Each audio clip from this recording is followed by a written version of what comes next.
Hello friends, welcome to my Katha stream. കഥ പുസ്തകമാണോ? ഇവിടെ ഒരു കഥ പറയാൻ പോവുകയാണ്. വലിയ സ്ഥലവും കുഞ്ഞലി.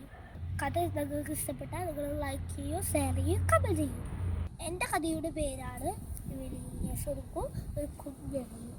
എൻ്റെ വണ്ടുകാട്ടിൽ ഒരു വലിയ സ്വരുക്കും ഒരു കുഞ്ഞലിയും താമസിക്കുന്നു. ഈ ഒരു ദിവസം സ്നേഹം വലിയ നിറയെ ഭക്ഷണം കഴിച്ച് ചെണ്ടകൊക്കെ കിടന്നുറങ്ങിയായിരുന്നു. കണ്ടു കുഞ്ഞനെ മൃഗത്തിൻ്റെ മേലെ ചാടി കളിച്ചു. ഉറക്കത്തിൽ നിന്നും എഴുന്നേറ്റിയോർന്നു.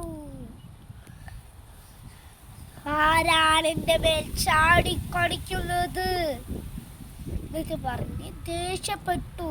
കണ്ടു കുഞ്ഞന് പേടിച്ചു പോയി. ഞാനൊരു പാവമാണ്, എന്നെ ഒന്നും ചെയ്യില്ലേ പറഞ്ഞ് പേടിച്ചു പോയി. എന്നെ വെറുതെ വിട്ടാൽ സിംഹത്തിനാണ് എപ്പോഴും സഹായിക്കാമെന്നും പറഞ്ഞു. ഇത് കേട്ട സിംഹം പൊട്ടിച്ചെടുത്തു.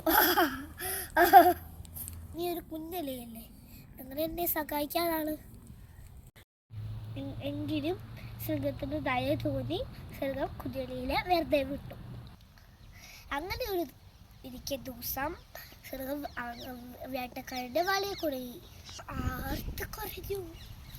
അരച്ചത് കേട്ട കുഞ്ഞലി സിംഹത്തിൻ്റെ അടുത്ത് ഓടിയെത്തി. തൻ്റെ മൂർച്ചയിലെ വല്ല കൊണ്ട് വല കടിച്ചു മുറിച്ചു. സിംഹത്തിന് രക്ഷിച്ചു. സിംഹം കുഞ്ഞലിയോട് നന്ദി പറഞ്ഞു. നിങ്ങൾക്ക് ഇത് എന്ത് കുടുംബമാണ് മനസ്സിലായത്? ആയാലും വലുതായാലും എല്ലാവർക്കും അതിൻ്റെ മഹത്വമുണ്ട്. Thank you.